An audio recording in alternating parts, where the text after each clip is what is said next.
Continuamos então com a leitura do livro A Gênese, em sua versão original, tradução da quarta edição francesa. A Gênese, os milagres e as predições segundo o Espiritismo. A doutrina espírita é o resultado do ensino coletivo e concordante dos espíritos. A ciência é chamada a constituir a Gênese segundo as leis da natureza, não por seus dogmas. Deus prova a sua grandeza e seu poder pela imutabilidade de suas leis e não pela sua suspensão. Para Deus, o passado e o futuro são o presente. Allan Kardec. Capítulo 17. Predições do Evangelho. Aqui nós vamos falar sobre ninguém é profeta em seu país, morte e paixão de Jesus, perseguição dos apóstolos, cidades impenitentes, ruína do templo de Jerusalém, maldição dos fariseus, minhas palavras nunca passarão, a pedra angular, parábola dos vinhateiros, um só rebanho, um só pastor, vinha de Elias, anúncio do Consolador, segunda chegada do Cristo, sinais precursores, vossos filhos e vossas filhas profetizarão e o juízo final. Vamos lá então. Ninguém é profeta em seu país. Chegando à sua terra, ele os instruía em suas sinagogas, de modo que, tomados de espanto, eles diziam: de onde veio para ele essa sabedoria e esses milagres? Não é ele o filho desse carpinteiro? Sua mãe não se chama Maria? Seus irmãos Jacó, José, Simão e Judas? E suas irmãs, não estão elas entre nós? De onde vê, pois, a ele todas essas coisas? E assim tornavam num motivo de escândalo. Mas Jesus lhe disse: um profeta só é sem honra em sua terra e em sua casa, e não fez milagres por causa da incredulidade deles. Mateus capítulo 12, versículos 54 e 58. Eu quero aproveitar para fazer um esclarecimento aqui. Quando ele fala nos irmãos de Jesus, ele se refere aos filhos de José. José, quando casou com Maria, era viúvo. Ele buscou uma segunda esposa para que cuidasse desses meninos, dessas crianças que ficaram sem mãe. Maria só teve Jesus. Tanto que, quando Jesus foi crucificado, quem cuidou dela foi João, o evangelista, e não um outro filho, porque ela não os tinha. Certo? Continuando. Jesus enunciou aí uma verdade transformada em provérbio e vale por todos os tempos e à qual se poderia dar uma extensão dizendo-se que ninguém é profeta enquanto vivo. Na linguagem atual, essa máxima é entendida como um pouco crédito do qual um homem goza entre os seus e aqueles no meio dos quais vive, da pouca confiança que lhes inspira, pela superioridade do saber e da inteligência. Se há exceções, são raras e, em todos os casos, nunca são absolutas. O princípio dessa verdade é uma consequência natural da fraqueza humana e pode-se explicar assim. O hábito de se verem desde a infância, nas circunstâncias vulgares da vida, estabelece entre os seres humanos uma forma de igualdade material, que faz com que frequentemente se recuse a reconhecer uma superioridade moral, naquele do qual se tem sido companheiro ou comensal, que saiu do mesmo meio do qual se viu as primeiras fraquezas. O orgulho sofre pela ascendência que ele é obrigado a aguentar. Quem quer que se eleve acima do nível comum está sempre na mira do ciúme e da inveja. Os que se sentem incapazes de alcançar sua altura esforçam-se em rebaixá-lo pelo denegrir, pela maledicência, pela calúnia. Gritam tanto mais forte quanto se vejam menores. Creem-se engrandecer e ofuscar o outro pelo barulho que fazem. Tal foi e tal será a história da humanidade, enquanto os seres humanos não compreenderem sua natureza espiritual e não ampliarem seu horizonte moral. Também esse julgamento é próprio dos espíritos mesquinhos e vulgares, que atribuem tudo à sua personalidade. Por outro lado, faz-se geralmente dos seres humanos que se conhece apenas pelo seu espírito um ideal que aumenta ao passar dos tempos e dos lugares. Despojam-no quase da humanidade. Parece que não devem nem falar nem sentir, como todo mundo, que sua linguagem, seus pensamentos devem estar constantemente no diapasão da sublimidade. sem imaginar que o espírito não poderia estar incessantemente tenso e num estado perpétuo de superexcitação. No contato diário da vida privada, vê-se muito o homem material, que em nada se distingue do vulgar. O ser humano corpóreo, levado pelos sentidos, quase anula o homem espiritual, que só impressiona o espírito. De longe, só se vê os clarões do gênio, de perto se vê as limitações do espírito. Depois da morte, não se pode haver mais comparação. Só subsiste o ser humano espiritual, e parece tanto maior quanto a lembrança do homem corpóreo esteja mais distante. Eis porque os seres humanos que marcam sua passagem pela Terra com obras de um real valor, são mais apreciados após sua morte do que quando vivos. São julgados com mais imparcialidade, porque os invejosos, os ciumentos desapareceram.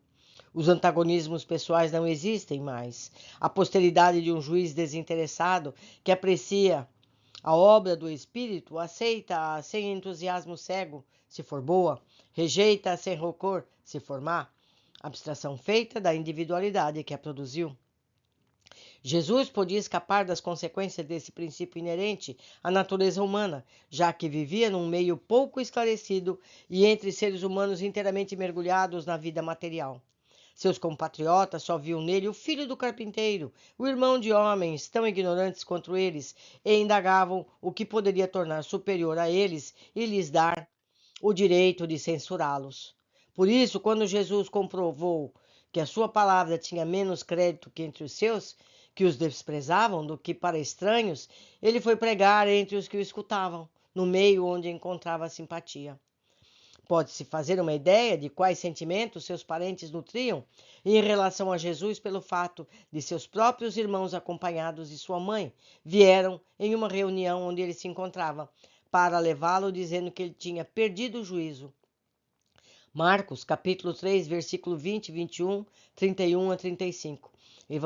Evangelho segundo o Espiritismo, capítulo 14.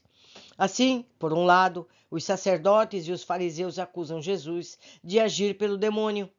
Pelo outro, que era taxado de louco pelos seus parentes mais próximos, não é dessa forma que age atualmente em relação aos espíritas? E esses devem se lembrar de não serem mais bem tratados pelos seus concidadãos do que foi Jesus? O que não tinha nada de espantoso há 2000 anos entre um povo ignorante e mais estranho no século XIX entre as nações civilizadas. Eu faço lembrar aqui, por exemplo, os psicólogos, eles não podem atender seus familiares, porque sempre a pessoa vai achar que ele tem um interesse por trás, por conhecê-los. Então o psicólogo tem que sempre ser um estranho à vida pessoal do paciente, por causa justamente dessa tendência humana. Continuando, morte e paixão de Jesus. Após a cura do lunático, todos ficaram admirados do grande poder de Deus. E quando todos estavam admirados do que fazia Jesus, ele disse a seus discípulos: Colocai bem no vosso coração o que vou dizer. O Filho do Homem deve ser entregue nas mãos dos homens. Mas eles nunca entendiam essa linguagem. Era-lhes de tal forma oculta que não a compreendiam e temiam interrogá-lo sobre esse assunto. Lucas capítulo 9, versículo 44 e 45. Desde então, Jesus começou a revelar aos seus discípulos que seria necessário que ele fosse a Jerusalém. E aí sofreria muito da parte dos senadores, dos escribas, dos príncipes e dos sacerdotes, que seria posto à morte e que ressuscitaria no terceiro dia. Mateus, capítulo 16, versículo 21. Ou seja, Jesus tinha presciência do que ia acontecer, porque ele era um espírito muito acima desse universo material, como lemos no capítulo anterior. Continuando. Logo que chegou a Galiléia, Jesus lhes disse: O Filho do Homem deve ser entregue nas mãos dos homens, e eles o farão morrer, e ele ressuscitará no terceiro dia, o que os afligiu extremamente. Mateus, capítulo 18, versículo 21 e 22. Ou seja, Jesus sabia perfeitamente tudo o que ele viveria. Não houve, então, a traição de Judas, porque com Judas ou sem Judas, tudo isso aconteceria. 6. Ora, Jesus, indo a Jerusalém, chamou à parte seus 12 discípulos e lhes disse: Nós vamos a Jerusalém, e o Filho do Homem será entregue aos príncipes dos sacerdotes e aos escribas, que o condenarão à morte, e e os liberarão aos gentios, a fim de que eles o tratem com escárnio, o chicoteiem, o crucifiquem, e ele ressuscitará no terceiro dia. Mateus capítulo 20, versículo 17 e 19. Em seguida, Jesus, chamado à parte os 12 apóstolos, lhes disse: Eis que vamos a Jerusalém, e tudo foi dito e escrito pelos profetas no tocante ao Filho do Homem vai ser cumprido, porque ele será entregue aos gentios, zombar-se-á dele, chicotar-lhe-ão, e esfarrarão seu rosto. E após o que, ele será chicoteado e farão morrer, e ele ressuscitará no terceiro dia. Isso está sendo dito por vários apóstolos, é o que ele está dizendo aqui.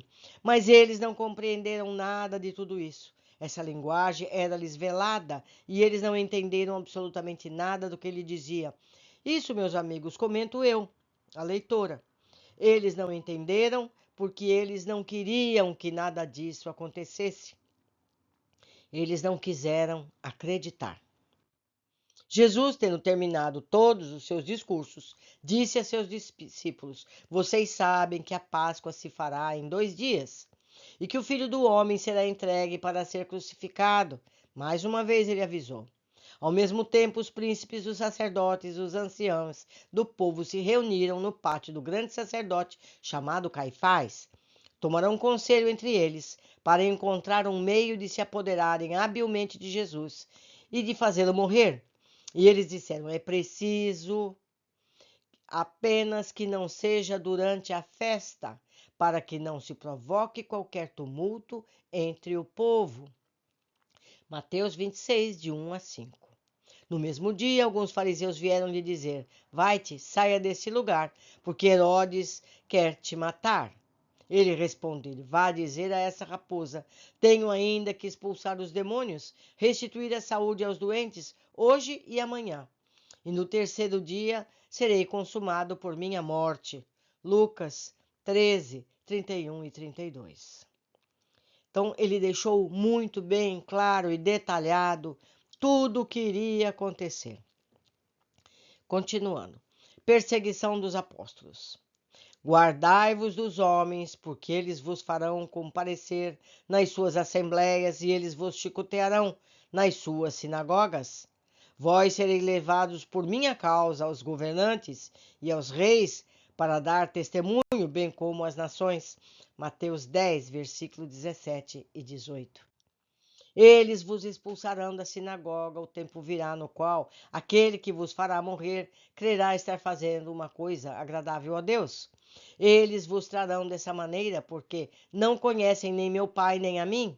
Ora, eu vos digo essas coisas, a fim de que, quando o tempo vier, vós vos lembrareis do que eu vos disse. João, capítulo 16, de 1 a 4.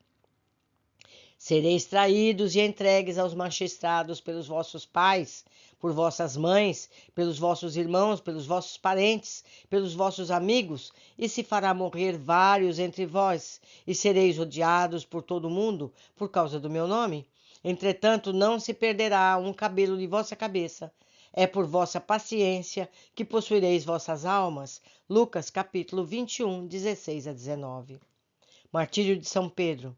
Em verdade, eu vos digo, quando éreis mais moços, vós vos cingeis a vós mesmos, e is onde queris, mas quando fordes velho, estenderei vossas mãos a outro, vos cingirá, conduzirá para onde não desejareis. Ora, ele dizia isso para frisar com que tipo de morte Pedro deveria glorificar a Deus. João capítulo 21, de 18 e 19. Cidades impenitentes. Então ele começou a fazer reprovações às cidades, nas quais tinha feito muitos milagres, por não terem se arrependido. E a ti, Corozaim, a ti, Betsaida, porque os milagres que aconteceram no meio de vós tivessem sido feitos por Tiro e em Sidom, há longo tempo eles teriam feito penitência, vestindo-se com sacos, cobrindo-se com cinza. É por isso que vos declaro que no dia do julgamento, Tiro e Sidom serão tratadas menos rigorosamente do que vós. E tu, Cafarnaum, elevar-te-ás sempre até o céu. Tu serás aviltada até o fim do inferno, porque se os milagres que foram feitos no teu meio tivessem sido feitos em Sodoma, ela subsistiria talvez até hoje. É por isso que te declaro que no dia do julgamento a cidade de Sodoma será tragada menos rigorosamente do que tu. Mateus, capítulo 11, de 20 a 24. Ruína do Templo de Jerusalém. Quando Jesus saiu do templo para ir embora, seus discípulos se aproximaram dele para lhes fazerem notar a estrutura e a grandeza desse edifício. Mas ele lhes disse: Vede vós todas essas edificações? Eu vos digo em verdade que serão a tal ponto destruídas que não restará pedra sobre pedra. Mateus capítulo 14, 1 e 2. Chegando em seguida próximo a Jerusalém, contemplando a cidade que chorou sobre ela, dizendo: Ai, se tu reconhecesses ao menos esses dias que ainda te é dado àquele que pode te proporcionar a paz. Mas agora tudo isso será fechado aos teus olhos.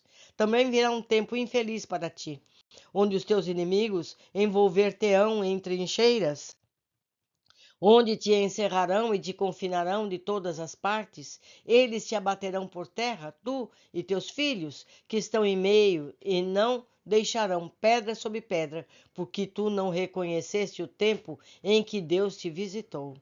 Lucas 19, 41 a 44. Entretanto, é preciso que eu continue a caminhar, hoje e amanhã, e o dia seguinte, porque não é possível que um profeta sofra a morte, a não ser em Jerusalém. Jerusalém, Jerusalém, que matas os profetas e que apedrejas aqueles que são enviados por ti, quantas vezes quis reunir teus filhos, como uma galinha reúne seus pintos sob suas asas, e tu não o quiseste. O tempo se aproxima em que a vossa casa permanecerá deserta. Ora, eu vos digo em verdade, que vós não me vereis doravante, senão até que me digais, bendito seja aquele que vem em nome do Senhor. Lucas, capítulo 13, 33 a 35. Quando virdes um exército cercando Jerusalém, sabeis que sua desolação está próxima. Então aqueles que estiverem na Judéia, desapareçam para as montanhas. Aqueles que se encontrem dentro dela, retirem-se, e os que estiverem nos arredores, não entrem nela jamais, porque serão então os dias da vingança, a fim de que tudo o que está na Escritura seja cumprido. Infelizes daqueles que estiverem grávidas ou nutrizes em seus dias, porque esta terra será abatida pelo mal, e a cólera do céu cairá sobre esse povo. Eles passarão pelo fio da espada, serão levados cativos para todas as nações, e Jerusalém será esmigalhada aos pés dos gentios até que o tempo das nações seja cumprido. Lucas capítulo 21, de 20 a 24. Jesus caminhando para o suplício. Ora, ele estava seguindo de uma grande multidão de pessoas, de mulheres que se batiam no peito e que choravam. Mas Jesus, voltando-se, lhes disse: Filhas de Jerusalém, nunca chorais por mim, mas chorais por vós mesmas, por vossos filhos, porque virá um tempo em que se dirá: Felizes as estéreis e as estranhas, e as entranhas que nunca portaram filhos, e os seios que nunca tenham nutrido. Começarão então a dizer às montanhas: Cai sobre nós, e as colinas: Cobri-nos, porque se eles tratam dessa forma o lenho verde, como o lenho seco será tratado? Lucas, capítulo 23, de 27 a 31. A faculdade de pressentir as coisas futuras é um atributo da alma e se explica pela teoria da presciência. Jesus a possuía como todas as outras em um grau elevado. Ele pôde, pois, prever os acontecimentos que sucederam à sua morte, sem que aí houvesse algo de sobrenatural, pois os vemos acontecerem sob os nossos olhos, nas condições mais comuns. Não é raro que os indivíduos anunciem com precisão um instante de sua morte. É que a sua alma, no estado de libertação, é como o ser humano da montanha. Capítulo 14, 1. Ela abrange a rota é percorrer e visualiza o seu fim. Devia ser um tanto mais natural em Jesus, que, tendo a consciência da missão que viera cumprir, sabia que a morte pelo suplício seria uma consequência necessária. A visão espiritual que era permanente dentro dele, assim como a penetração do pensamento, devia lhe mostrar as circunstâncias e a época fatal. Pela mesma razão, podia prever a ruína do templo, a de Jerusalém, as desgraças que iriam ferir seus habitantes e a dispersão dos judeus. A incredulidade, que não admite a vida espiritual, independente da matéria, não pode compreender a presciência e, portanto, a nega, atribuindo ao acaso os fatos autênticos de ocorrerem diante dos seus olhos. Deve-se notar que a descrença retrocede antes do exame dos fenômenos psíquicos que ocorrem em toda parte, sem dúvida, por medo de que nesses fenômenos a alma surja e lhe desminta. É preciso estudar. Continuando, maldição aos fariseus. João Batista, entre aspas. Vendo vários fariseus e saduceus que vinham a seu batismo, ele lhes disse: raça de víboras, quem vos ensinou a escapar da cólera que deve cair sobre vós? Façais, pois, dignos frutos de penitência, e não penseis dizer a vós mesmos: nós temos Abraão por pai. Porque eu vos declaro que Deus pode fazer nascer dessas pedras mesmo filhos de Abraão, porque o machado já está posto à raiz da árvore. Toda árvore, pois, que nunca produzir bons frutos, será golpeada e lançada ao fogo. Mateus capítulo 3, versículos 7 a 10. Infelizes de vós, escribas e fariseus hipócritas, porque fechais aos homens o reino dos céus. Porque vós mesmos nunca lá entrareis e vos opondes ainda àqueles que lá desejam entrar? Infelizes vós, escribas e fariseus hipócritas, porque sob o pretexto das vossas longas preces, devorais as casas das viúvas, e por esse motivo que recebeis um julgamento mais rigoroso. Meus amigos, farei aqui um comentário. O que Jesus está falando? Que aqueles que se dizem pastores, aqueles que dizem conduzir povos, negam a verdade, porque eles não podem desfrutar dessa verdade e não querem que ninguém entre. É o que está escrito aqui. Infelizes de vós, escribas e fariseus hipócritas, porque sob o pretexto de vossas longas preces, devorais as casas das viúvas, ou seja, com dízimo. Certo? Pensem bem, pesquisem, meus amigos. Vamos continuar. Infelizes de vós, escribas e fariseus hipócritas, porque percorrereis mares e terras para fazer um prosélito e que, depois de o obter, vós os tornai dignos do inferno, 2 vezes mais que vós. É isso aí, é o destino daqueles que enganam o povo com falsas religiões. Continuando. Infelizes de vós, condutores de cegos, que dizeis: se um homem jura pelo templo, isso não é nada, mas aquele que jura pelo ouro do templo está obrigado pelo seu juramento. Olha aqui o ouro do templo. Insensatos e cegos que sois, a quem se deve mais estimar, o ouro ou ao templo que santifica o ouro? Se um homem, direi vós, jura pelo altar, não é nada, mas aquele que jura pelo dom que está sobre o altar é obrigado ao seu juramento. Cego que vós sois, e que se deve mais estimar ao dom ou ao altar que santifica o dom? Aquele, pois, que jura pelo altar e por tudo que esteja por cima, a quem jura pelo templo e pelo que aí habite, e aquele que jura pelo céu, jura pelo seu trono de Deus e por aquele que aí está sentado. Não precisamos de templo, temos que jurar pelo céu. Nós somos o templo. Continuando. Infelizes de vós, escribas e fariseus hipócritas, que pagais o dízimo do hortelã, do funcho, do cominho, e que tendes abandonado o que há de mais importante na lei, a saber, a justiça, a misericórdia, a fé. Estão aí as coisas que é preciso praticar, contudo omitir as outras. Condutores cegos, que tendes grande solicitude ao examinar o que bebeis, de medo de sorver um mosquito, e que, no entanto, engolis um camelo. Meus amigos, por que os sacerdotes de todas as religiões não leem isso? Por que eles não falam isso para os fiéis? Porque não lhes convém? Certamente. Vamos continuar. Infelizes de vós, escribas e fariseus hipócritas, porque limpai por fora o copo e do prato e estáis do interior cheio de rapina e de impurezas. Fariseus cegos, limpai primeiramente dentro do copo e do prato, a fim de que o exterior esteja limpo também.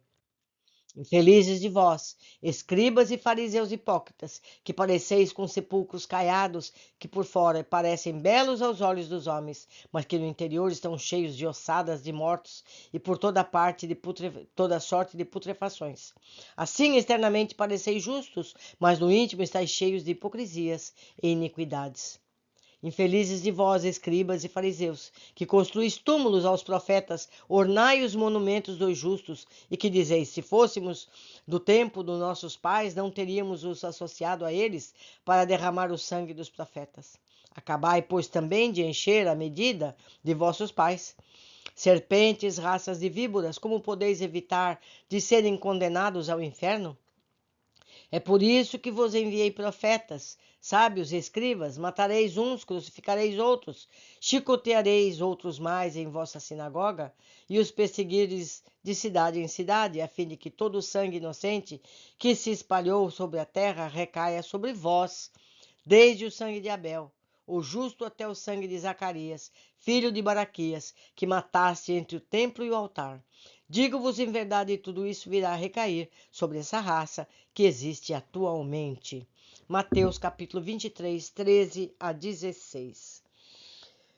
Ai, meus amigos, como as pessoas não leem isso, como não interpretam isso, como deve ser visto e lido, porque está aqui palavra sobre palavra. Não cabe nem interpretação, está literal. Mas não convém ler isso para os fiéis, porque aí vai abrir os olhos deles. Continuando, minhas palavras nunca passarão. Então, seus discípulos, aproximando-se, disseram: Sabeis bem que os fariseus, tendo entendido o que dissestes, ficaram escandalizados? Mas ele respondeu: Toda planta que meu Pai Celeste nunca tenha plantado será arrancada. Deixai-os, são cegos, que conduzem cegos. Se um cego conduz outro, eles cairão os dois na fossa. Mateus capítulo 15, de 12 a 14. O céu e a terra passarão, mas minhas palavras nunca passarão. Mateus 24, versículo 35. As palavras de Jesus nunca passarão, porque elas serão verdadeiras em todos os tempos. Seu código moral será eterno, porque contém os caracteres do bem que leva o homem ao seu destino eterno. No entanto, suas palavras chegam a nós puras, livres de todas as misturas e falsas interpretações. Todas as seitas cristãs têm compreendido o seu espírito? Haverá algum deles distorcido o verdadeiro significado como resultado do preconceito, da ignorância das leis da natureza? Haverá algum que se torne um instrumento de dominação para servir a ambições e interesses materiais em uma escada para ascender na terra e não subir para o céu? Eles adotaram todos eles como regra de conduta a prática das virtudes que ele apresentou como uma condição expressa para a salvação? Todos eles estarão isentos das repreensões que ele dirigiu aos fariseus a seu tempo? Finalmente, todos eles, tanto na teoria como na prática, serão a pura expressão de sua doutrina? A verdade, sendo uma, não pode estar em afirmações contrárias a Jesus. Não poderia querer dar duplo sentido às palavras. Se, pois, as diferentes seitas se contradiziam, se umas consideravam como verdade o que outras condenavam como heresia, é impossível que estejam todas elas com a verdade. Se todas estivessem tomando o verdadeiro sentido do ensinamento evangélico, elas iriam se encontrar sobre o mesmo terreno e não haveria tido seitas. O que não passará é o sentido verdadeiro das palavras de Jesus. O que passará é o que Jesus, tendo missão de trazer aos seres humanos o pensamento de Deus, sua doutrina pura, pode ser somente a expressão desse pensamento. É por isso que ele disse: toda planta que meu Pai Celeste nunca plantou será arrancada. Pedra angular. Não tendes jamais lido essa palavra nas Escrituras? A pedra que foi rejeitada pelos que edificaram é transformada na principal pedra angular? É o que o Senhor fez com nossos olhos o verem com admiração.